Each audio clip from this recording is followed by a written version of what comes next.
নমস্কার বন্ধুরা, পম্পার কিচেনে আপনাদের সকলকে স্বাগত। আজ আমি আপনাদের সাথে গরম গরম মুচমুচে খাস্তা একটা নিমকির রেসিপি শেয়ার করব। এই নিমকিটা বানাতে ভীষণই কম সময় লাগে। শুধুমাত্র এক বাটি আটা হলেই একদম দোকানের মতো নিমকি আপনারা বাড়িতেই বানিয়ে নিতে পারবেন। আর এই বৃষ্টির সন্ধ্যাতে যদি চায়ের সাথে এরকম মুচমুচে নিমকি ভাজা থাকে তাহলে তার কোনো কথাই নেই। বৃষ্টির সন্ধ্যাটা জাস্ট জমে যাবে। তাহলে চলুন দেরি না করে আজকের এই অপূর্ব স্বাদের মুচমুচে খাস্তা নিমকির রেসিপিটা দেখে নেওয়া যাক। এই রেসিপিটা বানানোর জন্য এখানে দেখুন আমি নিয়েছি গমের আটা। এই বাটির মাপ করে এক বাটি গমের আটা নিয়েছি। আপনারা চাইলে কিন্তু আটার পরিবর্তে ময়দা ব্যবহার করতে পারেন, তবে আজকে যে রেসিপিটা বানাচ্ছি তার জন্য কিন্তু এই আটাটাই সব থেকে বেস্ট। তাই আমি এখানে দেখুন এক বাটি আটা ব্যবহার করছি। দিয়ে দেবো অল্প একটু লবণ, হাফ চামচ দিয়ে দেবো কালো জিরে, সামান্য একটু গোটা জিরে দিয়ে দিলাম। শুকনো উপকরণগুলো একটু আমি মেখে নেব।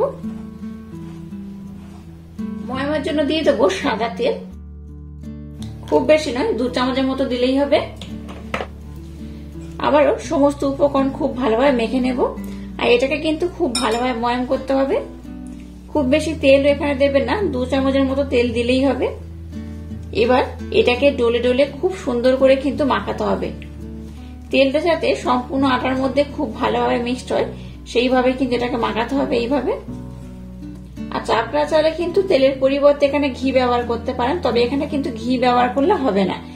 ঘি ব্যবহার করলে কি হবে, এই যে নিমকিটা বানাবো বেশ খাস্তা হয়ে যাবে। তবে আমি কিন্তু নিমকিটা একদম খাস্তা বানাবো না, নিমকিটা খুব মুচমুচে বানাবো। তার জন্য কিন্তু এখানে আমি ময়মের জন্য তেল ব্যবহার করলাম। কোন রেসিপি মুচমুচে বানাতে গেলে কিন্তু তেল ব্যবহার করবেন, আর খাস্তা বানাতে গেলে কি করবেন, ঘি ব্যবহার করবেন। তাতেই কিন্তু রেজাল্টটা সব থেকে বেশি ভালো হয়। তো যাই, এটাকে দেখুন ডলে ডলে আমি খুব ভালোভাবে কিন্তু ময়ম দিয়ে দিয়েছি। আর দেখুন মিশ্রণটাকে এইভাবে মুঠি করলে মুঠি হবে, চাপ দিলে তবেই ভাঙবে। এইভাবে কিন্তু এটাকে ময়ম করতে হবে। এবার এখানে আমি অল্প অল্প জল দেব আর খুব ভালোভাবে মেখে নেব। একেবারে খুব বেশি জল দিয়ে দেবেন না। এই মিশ্রণটাকে মাখানোর জন্য একদম অল্প অল্প করে জল দিতে হবে আর একটু খুব ভালোভাবে মাখাতে হবে। আর মিশ্রণটা কিন্তু বেশ টাইট হবে, তাই একদম সামান্য পরিমাণে কিন্তু এখানে জল অল্প অল্প করে অ্যাড করবেন। এবার এটাকে 5 থেকে 7 মিনিট সময় ধরে খুব ভালোভাবে কিন্তু মাখাতে হবে। এটা যত ভালোভাবে রেডি করবেন আজকের নিমকিটা কিন্তু ততটাই অপূর্ব হবে। দেখুন মিশ্রণটাকে আমি খুব ভালোভাবে মেখে নিয়েছি। আর মিশ্রণটা কেমন হয়েছে দেখুন, বেশ কিন্তু টাইট হয়েছে। আমি দেখাচ্ছি, দেখুন এইরকম কিন্তু টাইট হবে, একদমই নরম হবে না, বেশ অনেকটাই টাইট হবে। এইভাবে টাইট করলে তবে কিন্তু নিমকিটা একদম পারফেক্ট হবে। তো যাক, এবার নিমকি বানানোর জন্য এই মিশ্রণটাকে কিন্তু আধা ঘন্টার উপরে এটাকে রেস্টে রাখতে হয়। আপনাদের হাতে যদি সময় কম থাকে তাহলে 15 মিনিট রাখলেও হবে, তবে চেষ্টা করবেন আধা ঘন্টা বা তারও বেশি সময় ধরে এটাকে রেস্টে রাখার, তাহলে কিন্তু নিমকির রেজাল্টটা খুব সুন্দর আসে। তো এবার এটাকে আমি আধা ঘন্টার জন্য রেস্টে রেখে দেবো। আর এটা আধা ঘন্টার জন্য রেস্টে রেখে দিয়ে আর একটা কাজ আমি কমপ্লিট করে নেব। এবার দেখুন একটা আমি এরকম পাত্র নিয়ে নিলাম। এর মধ্যে এখানে হাফ চামচ ঘি দিয়ে দেব আর দিয়ে দেবো 1 চামচ আটা। এবার ঘি আর আটাটাকে আমি খুব ভালোভাবে মিক্সড করে নেব। আমি এখানে আর একটু ঘি দিয়ে দিয়েছি। ঘি আর আটাটাকে দেখুন এইভাবে কিন্তু আমি খুব ভালোভাবে মেখে নিয়েছি। আচ্ছা, আমি এখানে প্রথমে র ঘি ব্যবহার করলাম। ঘিটাকে যদি একটু মেল্ট করে ব্যবহার করেন তাহলে কিন্তু এটা মিক্সড করতে সুবিধা হয়। তো আমি একটুখানি ঘি কিন্তু মেল্ট করে এর মধ্যে দিয়েছিলাম, তাতেই দেখুন মিশ্রণটা একদম খুব সুন্দরভাবে রেডি হয়ে গেছে। এবার আমি আপনাদের সাথে নেক্সট স্টেপ আধা ঘন্টা পর শেয়ার করব। দেখুন আধ ঘন্টা পর আমি আবার ফিরে এলাম। আধ ঘন্টা পর মিশ্রণটাকে আমি নিয়ে নিয়েছি। এবার মিশ্রণটাকে আমি 2 টুকরো করে নেবো। এই দেখুন এইভাবে মিশ্রণটাকে 2 টুকরো করে নেবো। আর মিশ্রণটা দেখতেই পাচ্ছেন বেশ কিন্তু একটু টাইট হয়েছে, আর এইরকম কিন্তু একটু লেয়ার থাকবে। তো এইরকমই হয়েছে। যাই, এবার এটাকে আমি একটু গোল করে নেব। মোটামুটি একটু গোল করে নিলেই হবে। এবার এটাকে খুব সুন্দর করে কিন্তু একটু পাতলা করে বেলে নিতে হবে। একটু পাতলা করেই বেলতে হবে। তো এটা বেলার পর আমি আপনাদের দেখাচ্ছি কতটা পাতলা বা কতটা মোটা হলে আজকের এই নিমকিটা একদম পারফেক্ট হবে। দেখুন এটাকে আমি একটু পাতলা করে বেলে নিয়েছি। আর কেমন হয়েছে দেখুন, এটা কিন্তু এরকমই পাতলা হবে। দেখতেই পাচ্ছেন কতটা পাতলা হয়েছে, খুব কিন্তু মোটা হবে না। এটা একদম গোল না হলেও কিন্তু হবে, একটু এইরকম পাতলা করে বেলতে হবে।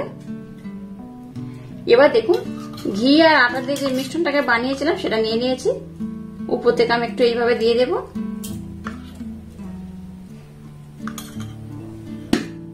এবার হাতের মাধ্যমে এইভাবে আমি চারিদিকে লাগিয়ে দেব। খুব বেশি দরকার নেই, অল্প করে এইভাবে একটু চারিদিকে লাগিয়ে দিলেই হবে। খুব ভালোভাবে দেখুন লাগিয়ে দিয়েছি। এখানে কিন্তু আটা বা ময়দার উপর থেকে কিছু দেওয়ার দরকার নেই। এবার এটাকে কিন্তু এইভাবে আমি ফোল্ড করে নেব।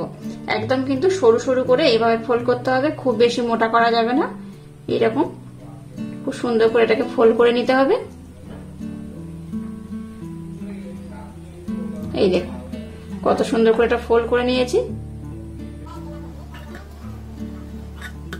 এবার দেখুন একটা ছুরি নিয়েছি, ছুরির মাধ্যমে এটাকে কিন্তু এইভাবে কেটে নিতে হবে। আমি এইভাবে একটু ছোট ছোট করে কেটে নেব। খুব বড় করার দরকার নেই, যেহেতু আমি নিমকি বানাবো তাই কিন্তু এটাকে একটু ছোট ছোট করে কাটতে হবে।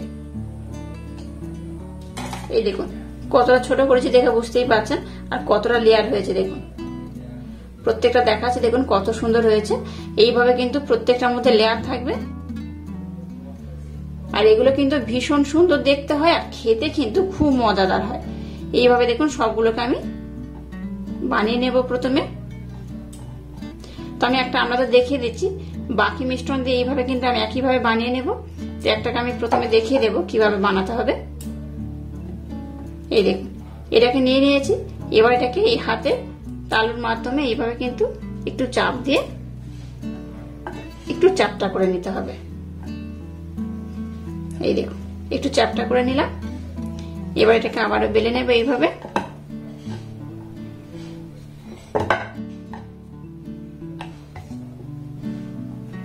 খুব বড় করার দরকার নেই, একটু মিডিয়াম করে নিলেই হবে। একটু পাতলা করে কিন্তু এটাকে বেলতে হবে, দেখতেই পাচ্ছেন কতটা পাতলা করছি। এই দেখুন এইভাবে কিন্তু একটু রাউন্ড করে পাতলা করে বেলে নিলাম। এবার যে ঘিটা বানিয়েছিলাম ঘি আর আটা দিয়ে, সেই মিশ্রণটা এখানে আমি দিয়ে দেবো এইভাবে।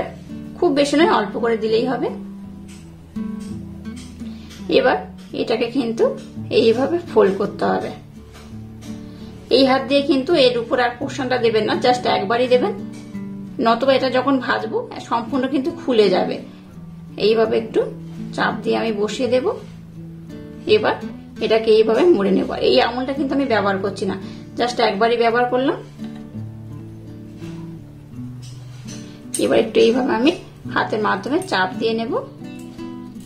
আপনারা চাইলে এটাকে বেলে আবার একটু বড় ছোট করতে পারেন, তবে দরকার নেই। এইভাবে হাতের মাধ্যমে একটু চাপ দিয়ে নিলেই হবে। এই দেখুন কত সুন্দর হয়েছে। আর এইভাবে কিন্তু সবগুলোকে আমি বানিয়ে নেব। আর একটা দেখিয়ে দিচ্ছি, এইভাবে আমি হাতের মাধ্যমে প্রথমে একটু চাপ দিয়ে এটাকে পাতলা করে নেব। এবার এটাকে আমি বেলে নেব।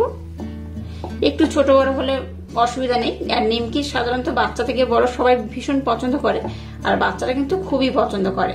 তাই একটু ছোট ছোট হলে কি হয় বলুন তো, দেখতে খুব সুন্দর হবে। আচ্ছা এখানে কিন্তু আমি কোন রকম খাবার সোডা বা বেকিং পাউডার কিছুই ব্যবহার করিনি, জাস্ট এটাকে নর্মাল আমি ভেজে নেব। আপনারা চাইলে একটু বেকিং সোডা ব্যবহার করতে পারেন, বেকিং পাউডার নয়, বেকিং সোডা একটু ব্যবহার করতে পারেন, তবে দরকার নেই। যেহেতু বাড়িতে বানিয়ে খাওয়া হবে, অল্প করেই বানানো, তাই কিন্তু একদমই ব্যবহার করার দরকার নেই। দেখুন এটাকে আবার করে নিয়েছি। আবার এই ঘির মিশ্রণটাকে উপর থেকে একটু দিয়ে দেব।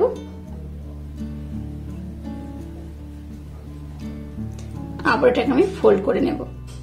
এইভাবে আবার একবার ফোল্ড করব। এই দেখুন কত সুন্দর দেখতে হয়েছে। দেখুন অনেকগুলো কিন্তু লেয়ার হয়েছে আর খুব সুন্দর দেখতে হয়েছে। এবার হাতের মাধ্যমে এইভাবে একটু চাপ দিয়ে নেব। এই দেখুন দুটো বানিয়ে নিয়েছি। আর এইভাবে কিন্তু আমি সবগুলোকে খুব সুন্দর করে বানিয়ে নেব। দেখুন সবগুলোকে আমি কত সুন্দর করে বানিয়ে নিয়েছি আর কত সুন্দর দেখতে হয়েছে। দেখুন মাত্র এক বাটি আটা দিয়ে কতগুলো নিমকি হয়েছে। দেখুন এইভাবে কিন্তু আপনারা কম বেশি করে বানিয়ে নিতে পারেন, আর এগুলোকে কিন্তু অনেকদিন স্টোর করা যায়। তাই আপনারা কিন্তু একেবারে বেশি করেও বানাতে পারেন, দুর্দান্ত খেতে হয়। চলুন এবার এগুলোকে আমি ভেজে নেব। এবার দেখুন গ্যাসটাকে জেলে দিয়ে একটা কড়া বসিয়ে কড়ার মধ্যে আমি তেল দিয়ে তেলটাকে মিডিয়াম গরম করেছি, খুব বেশি নয়, মিডিয়াম গরম করতে হবে। এবার নিমকি শেপ দিয়ে যেগুলো বানিয়ে নিয়েছি সেগুলো তেলের মধ্যে আমি দিয়ে দেবো। এই দেখুন এরকম বুদবুদ হবে, তার মানে বুঝবেন তেলটা কিন্তু একদম পারফেক্ট গরম রয়েছে। তো সবগুলোকে আমি দিয়ে দেবো একসাথে।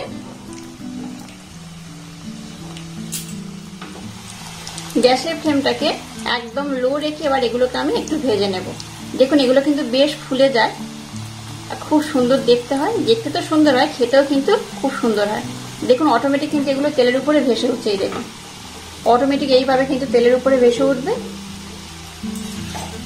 আমি দেখাচ্ছি, দেখুন এই দেখুন আর কত বড় বড় হয়ে যাচ্ছে। দেখুন এখানে কিন্তু আমি বেকিং পাউডার বা বেকিং সোডা কোনো কিছুই ব্যবহার করিনি, কত সুন্দর তাও হয়েছে। দেখুন সবগুলো কিন্তু লেয়ার স্পষ্ট বোঝা যাচ্ছে আর কত অপূর্ব দেখতে হয়েছে। গ্যাসের ফ্লেমটাকে একদম লো রেখে এটাকে একটু হালকা লাল লাল করে ভেজে নেব। খুব বেশি লাল করব না, একটু মিডিয়াম লাল করে ভেজে নেব। তো আমি আপনাদের দেখিয়ে দেবো এগুলো কত সুন্দর হয়েছে আর কতটা ফুলে যাচ্ছে, দেখতেই পাচ্ছেন প্রত্যেকটা কিন্তু খুব সুন্দরভাবে ফুলে যাচ্ছে। এগুলো ভীষণ ক্রিস্পি হয়, একবার খেলে দেখবেন বারবার খেতে ইচ্ছা হবে। 2 মিনিট এর মধ্যে কিন্তু হাতা বা চামচ কোনো কিছু ব্যবহার করবে না। 2 মিনিট পর যখন দেখবেন এগুলো তেলের উপরে ভেসে উঠছে, তখন কিন্তু এরকম একটা হাতার মাধ্যমে এইভাবে নাড়াচাড়া করে একটু লাল লাল করে ভেজে নেবে। দেখুন এগুলোকে আমি কত সুন্দর কালার করে ভেজে নিয়েছি। এগুলোকে কিন্তু আমি খুব বেশি লাল করব না, আপনারা চাইলে একটু বেশি লাল করতে পারেন, তবে দরকার নেই, এইভাবে উঠিয়ে নিলেও হবে। এগুলো দারুণ কিন্তু মুচমুচে হয়। আবারও বলছি আপনারা চাইলে আর একটু বেশি লালও করতে পারেন, আমি কিন্তু আর খুব বেশি লাল করব না। এরকম করলে কি হয়, দেখতেও ভালো লাগে, খেতেও কিন্তু খুব সুন্দর হয়। তো যাই এবার এগুলোকে আমি উঠিয়ে নেব। এবার একটা এই ছাঁকনির মাধ্যমে আমি এটাকে উঠিয়ে নেব। আর এইভাবে ছাঁকনির মধ্যে দিয়ে দেবেন, তাহলে এক্সট্রা যে তেলটা থাকবে তেলটা কিন্তু ঝরে যাবে। দেখুন সবগুলোকে আমি ভেজে নিয়েছি আর কত ক্রিস্পি হয়েছে দেখুন। এই দেখুন এটা কিন্তু বেশ ক্রিস্পি হয়েছে, আওয়াজটা শুনে বুঝতেই পারছেন। এই দেখুন কতটা সুন্দর আওয়াজ হচ্ছে। বাচ্চা থেকে বড় সবাই কিন্তু ভীষণ মজা করে খাবে। এটা খুব সুন্দর দেখতে হয়েছে আর খেতেও কিন্তু অসম্ভব মজাদার হয়। আর দেখুন বাচ্চা থেকে বড় সবাই ভীষণ মজা করে খাবে। আর আমি একটা ভেঙে দেখাচ্ছি এটা কত সুন্দর হয়েছে। এই দেখুন আওয়াজটা শুনে বুঝতে পারছেন কতটা ক্রিস্পি হয়েছে, কত সুন্দর হয়েছে দেখুন। আর একটা আমি দেখাচ্ছি দেখুন। আর আজকের এই ইউনিক স্টাইলে নিমকি রেসিপিটা যদি আপনাদের ভালো লাগে, তাহলে চ্যানেলটাকে লাইক শেয়ার কমেন্ট এবং সাবস্ক্রাইব করবেন আর পাশে থাকা বেল আইকনটা প্রেস করে দেবেন। তাহলে টাটা, আবার দেখা হচ্ছে নতুন কোনো রেসিপি নিয়ে।